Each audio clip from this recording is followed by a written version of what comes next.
Good evening आशाताई. तर तुम्हा सर्वांचं स्वागत आहे तुमच्या स्वतःच्या आणि हक्काच्या अशा ज्ञानप्रबोधिनी या चॅनलमध्ये. तर मैत्रिणींनो, मला बऱ्याच आशाताईंनी कमेंट केली की ताई VHNSCचा जो काही खर्च आपण करतो तर त्यासाठी जे ठराव घ्यावे लागतात तर त्याचं विश्लेषणावरती व्हिडिओ बनवा.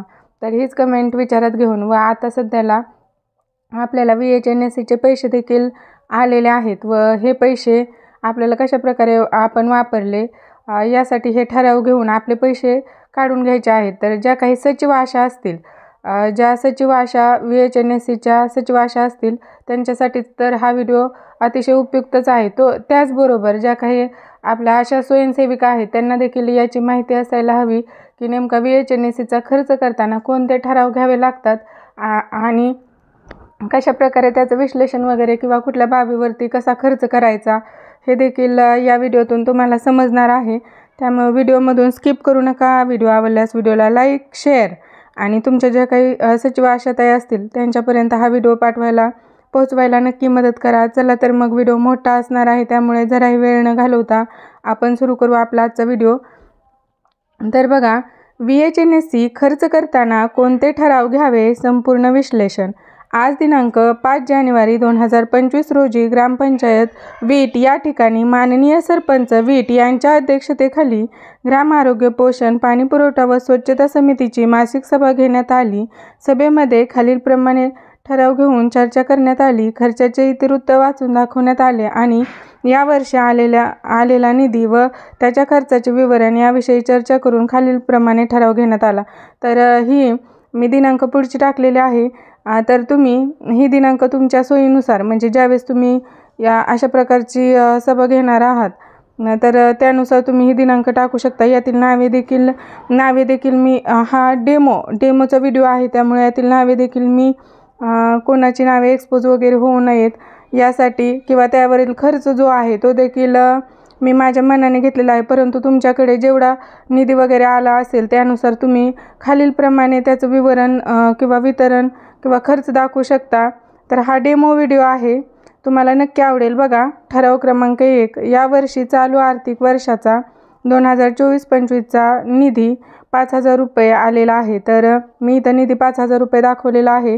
तुमच्या वेगवेगळ्या ठिकाणी वेगवेगळ्या प्रकारचा निधी उपलब्ध होतो तर त्यानुसार तुम्ही त्याचा खर्च किंवा ठराव कुठल्या ह्याच्यावरती कुठला खर्च करायचा हे दाखवू शकता. तर स्पष्टीकरण बघा, यावर्षीचा अबंधित निधी 5,000 रुपये आलेला आहे आणि तो पोषण, स्वच्छता, आरोग्य आणि पाणी आणि इतर बाबींवर तसेच शासन निर्णयानुसार दरमहा आशा स्वयंसेविकेस वितरित. या अबंधित निधीतून 250 रुपये समितीच्या सह्या घेणे, समितीचे रेकॉर्ड पाहणे याकरिता देण्यात यावा. तर ठराव क्रमांक 1 सर्वानुमते मंजूर. तर यातील ठराव क्रमांक 1 काय आहे की हा जो काही 5,000चा निधी आला आहे त्यातून 250 रुपये समितीच्या सह्या घेणे आणि समितीचे रेकॉर्ड ठेवणे याकरिता देण्यात यावा. तर त्यानंतर बघा, ठराव हा सर्वानुमते मंजूर झालेला आहे. तर आपण सूचक आणि अनुमोदक लिहिणार आहोत. सूचकमध्ये तुम्ही तुमच्या येथील नावं, अनुमोदकमध्ये देखील तुम्ही तुमच्या येथील नावं टाकू शकता. त्यानंतर ठराव क्रमांक 2 बघा, पोषण आहार कार्यक्रमाअंतर्गत 700 रुपये खर्च करणे आहे. तर याचं स्पष्टीकरण बघा, अशा प्रकारे तुम्ही दाखवू शकता की पोषण सप्ताह या निमित्ताने अंगणवाडीमध्ये पाककला स्पर्धा हा कार्यक्रम घेण्यात आला. महिलांना पोषण आहार याविषयी समुपदेशन करून आहाराचे महत्त्व पटवून देण्याकरिता या कार्यक्रमाचे आयोजन करण्यात आले. याकरिता 700 रुपये खर्च करण्यात आला. निधी अजून न आल्याने आशा स्वयंसेविका सचिव यांनी स्वतःजवळून हा खर्च केला व त्यांना आता तो बँकेतून काढून देणे आहे. वरील सर्व माहिती समितीने दिलेली आहे. आम्ही सर्व समिती वरील खर्च वाचून त्यावर चर्चा करून ठराव क्रमांक 2ला मंजुरी देत आहोत.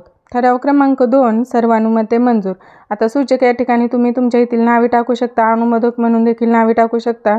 तर त्यानंतर बघा, ठराव क्रमांक 3, आशा स्वयंसेविका यांना समिती निधीमधून 900 रुपये देण्यात यावे. तर बघा, स्पष्टीकरण, शासन निर्णयानुसार समिती सचिव आशा स्वयंसेविका यांना या निधीतून दरमहा समितीच्या सभा घेणे, समितीचे रेकॉर्ड अद्ययावत ठेवणे याकरिता दरमहा 150 असे एकूण 6 महिन्याचे 900 रुपये समितीच्या निधीतून देणे आहे.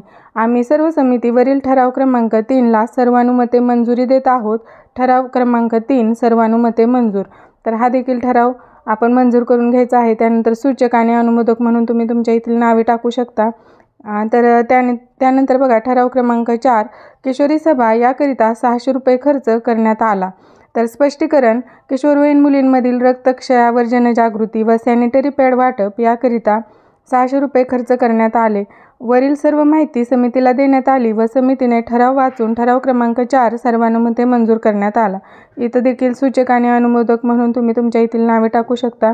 त्यानंतर बघा ठराव क्रमांक 5 तर समितीचा बोर्ड लसीकरणाचे संदेश याकरिता 950 रुपये खर्च करणे आहे.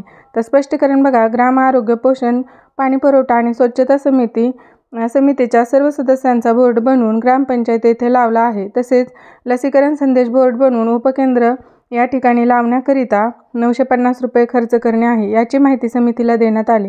ठराव क्रमांक 5 सर्वानुमते मंजूर. तर त्यानंतर देखील इथं देखील प्रत्येक ठराव मंजूर झाल्याच्या नंतर ते सूचक आणि अनुमोदक आपण लिहिणार आहोत की कुणी हा ठराव मांडला आणि कुणी त्याला अनुमोदन वगैरे दिलं. तर बैठकीत झाल्याप्रमाणे तुम्ही सूचक अनुमोदकांची नावे लिहू शकता. त्यानंतर बघा ठराव क्रमांक 6 प्रथमोपचार पेटीकरिता 750 रुपये खर्च करणे. स्पष्टीकरण, गावामध्ये प्रथमोपचार करण्याकरिता औषधांच्या गरजेनुसार आशा स्वयंसेविकांना समिती फंडातून या किटकरिता 750 रुपये खर्च करणे याची माहिती समितीला देण्यात आली व त्यावर चर्चा करून समितीने सर्वानुमते ठराव क्रमांक 6 मंजूर देण्यात आला. इथं या ठिकाणी हे पैसे तुम्हाला जेवढा अबंधित निधी आला असेल तो जो काही निधी आहे तो वेगवेगळा असू शकतो आणि वेगवेगळ्या बाबीसाठी तुम्ही त्या निधीनुसार खर्च दाखवू शकता. तर मी इथं या 5000 रुपयाचा खर्च या ठिकाणी दाखवलेला आहे. तुम्ही तुमच्या निधीनुसार हे आकडे चेंज करू शकता किंवा यातील एखादा ठराव क्रमांक देखील वेगळा घेऊ शकता, परंतु हा डेमो व्हिडिओ आहे. तर त्यानंतर बघा ठराव क्रमांक 6 सर्वानुमते मंजूर, सूचक आणि अनुमोदक नेहमीप्रमाणे. तर बघा ठराव क्रमांक 7 UPT किट घेण्याकरिता 350 रुपये खर्च करणे आहे. स्पष्टीकरण, प्राथमिक आरोग्य केंद्रामधून UPT किट प्राप्त न झाल्याने 350 झाल्याने आशांजवळ UPT किट असणे आवश्यक आहे. यावर 350 रुपये खर्च करणे आहे. वरील माहिती समितीस देण्यात आली. समितीने यावर चर्चा करून सर्वानुमते मंजुरी दिली. ठराव क्रमांक 7 सर्वानुमते मंजूर. त्यानंतर बघा सूचक आणि अनुमोदक आपण कुणी हा ठराव मांडला, कुणी त्याला अनुमोदन दिलं हे लिहू शकता. त्यानंतर पुढचा ठराव क्रमांक 8 कमी HB माता सौ मयुरी जगदाळे. इथं देखील एखाद्या मातेला HB वगैरे कमी असेल किंवा तिची गरीब परिस्थिती असेल, तिला औषधोपचारासाठी तुम्ही मदत म्हणून देखील या अबंधित निधीतून हे पैसे घेऊ शकता. तर औषध घेण्याकरिता 300 रुपये खर्च आहे. स्पष्टीकरण, सौ मयुरी जगदाळे ही गरोदर माता गरीब असून तिचा HB अतिशय कमी असल्याने औषधोपचार खरेदीकरिता मदत म्हणून तिला 300 रुपये देण्यात यावे. हा ठराव समितीने सर्वानुमते मंजूर केला. ठराव क्रमांक 4 सर्वानुमते मंजूर. इथं देखील सूचक आणि अनुमोदक आपण लिहू शकता.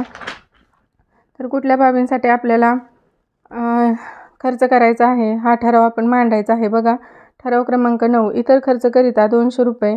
स्पष्टीकरण, समितीसाठी झेरॉक्स, पेन, पेन्सिल यासाठी स्टेशनरी खर्च 200 रुपये समितीने सर्वानुमते संमती दिली. ठरवलेला खर्च करण्यासाठी बँकेमधून 5000 रुपये काढण्याकरिता सर्व समितीने चर्चा करून सर्व ठराव मंजूर करून सर्वानुमते अनुमती देऊन पैसे काढण्यात यावे याची परवानगी देण्यात आली. इथं देखील आपण सूचक अनुमोदक लिहिणार आहोत. याखाली जे काही तुमचे सर्व स्वच्छता ते VHNSCचे जे काही सदस्य वगैरे असतील त्या सर्वांची VHNSCच्या सर्व टोटल यांची इथं तुम्ही नावे आणि त्यांचं पदनाम व त्यांच्या स्वाक्षर वगैरे इथं घेणार आहात व हा संपूर्ण खर्च दाखवणार आहात. इथं देखील तुम्हाला हे आलेले जे काही निधी आहे तो कशा प्रकारे तुम्ही खर्च करणार आहात हे व्यवस्थितरित्या लिहून ठेवायचं असतं. त्यासाठी हा व्हिडिओ तुम्हाला अतिशय उपयुक्त आहे. धन्यवाद.